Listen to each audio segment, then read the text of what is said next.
বন্ধুরা আবার চলে এসেছি দুই দিদি রান্নাঘরে। তো আজকে কি রান্না করব দেখুন, কি রান্না করছি। ইলিশ মাছ, দই ইলিশ। তো তার জন্য লাগবে, আমি কটুকরা মাছ নিয়েছি, 3, 6, 7, আর লেজা আর এই মাথার এই ঘাড়গুলো নিয়েছি, এটা খেতে ভালো লাগে। তো তার জন্য লাগছে আমার কালা সর্ষে, লাল সর্ষে, পোস্ত আর পাকা লঙ্কা দিয়ে এটাকে বেটে নিয়েছি। আর লাগবে সরষের তেল, আর লাগবে টক দই, আর হলুদ আর নুন লাগবে।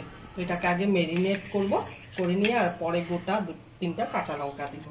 মেরিনেট করে নিয়ে তারপরে কিভাবে করি আপনারা পাশে থাকুন, দেখতে থাকুন।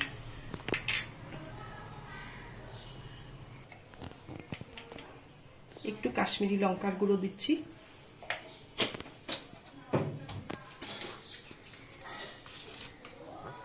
হলুদ দিচ্ছি,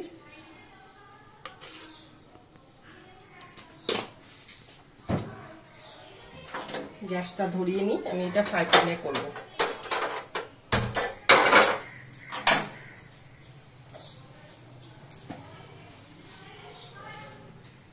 এক চামচ নুন দিলাম, আরো 1 চামচ নুন দিলাম, আরো হাফ চামচ নুন দিলাম।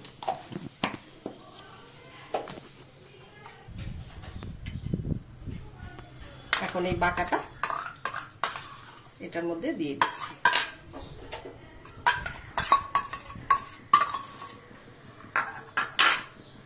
দইটা দিয়ে দিচ্ছি।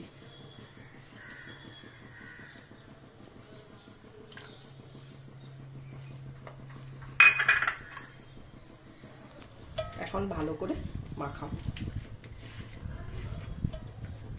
দই ইলিশ অন্যভাবেও করা যায়, আমি এইভাবে করব।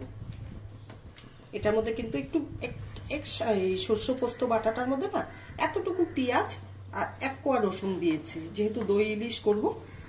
ইলিশ মাছে তো পেঁয়াজ চলে না, না সামান্য একটুখানি ছোট্ট পেঁয়াজেরও হাফ দিয়েছি। মেরিনেট করা হয়ে গেছে মাছটা আমার। এখন আমি ফ্রাই প্যানে তেল দিব।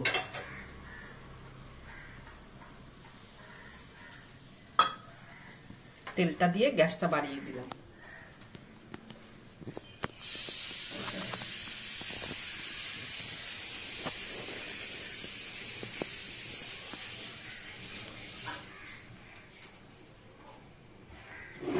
পুরো গরম হয়ে গেছে, ধোঁয়া উঠছে, এই অবস্থা আমি কালো জিরা দিচ্ছি।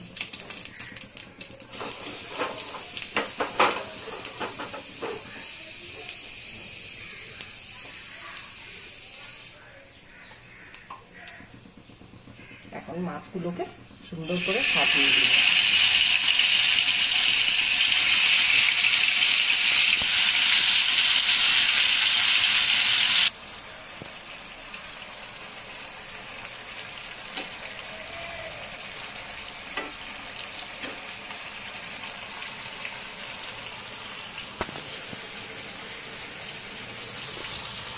এখন এক পিঠটা হবে, তারপরে অপর পিঠটা আবার উল্টে দিয়ে তারপরে আমি জল দেব।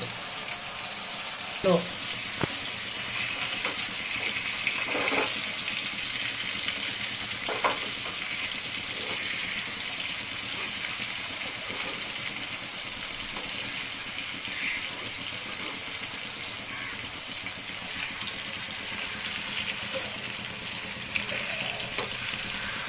এইভাবে আমি সব মাছগুলো পাল্টে নেব। সব মাছগুলো আমার পাল্টানো হয়ে গেছে। এই পিঠ থেকে ও পিঠ করে দিয়েছি। এখন 1 মিনিট হলো গিয়ে ওই দিকটা হবে, তারপরে আমি জলটা দিয়ে দেব।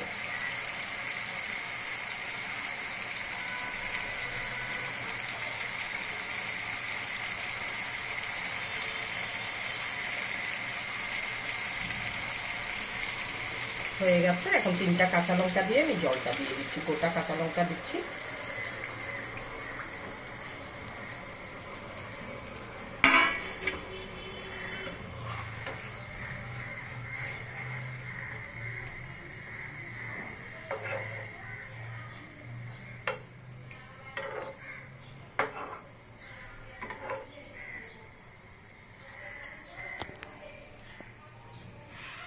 একটু ঢাকা দিব, 1 মিনিটের জন্য দিব, তারপরে ঢাকাটা খুলে দিব।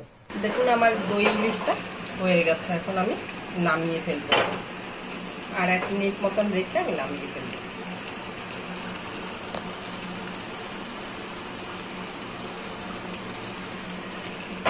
এখন আমি গ্যাসটা অফ করে দেব।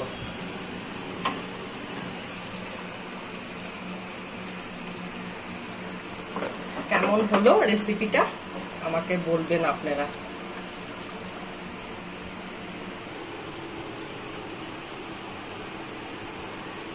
কেমন হলো দেখুন দই ইলিশটা। একটু একটু ঝোল রেখেছি হালকা, মেখে ভাত দিয়ে মেখে খাওয়ার মতন করে। আর ভালো যদি লেগে থাকে তাহলে কমেন্ট করবেন, আর ফেসবুক থেকে দেখলে পরে লাইক করবেন, প্লিজ প্লিজ কমেন্ট করবেন আর শেয়ার করবেন। আর ইউটিউব থেকে দেখলে পরে ভিডিওটা সাবস্ক্রাইব করবেন আর পাশে দেওয়া বেল আইকনটা প্রেস করবেন। তো আজকের জন্য ভিডিওটা এখানেই শেষ। টাটা।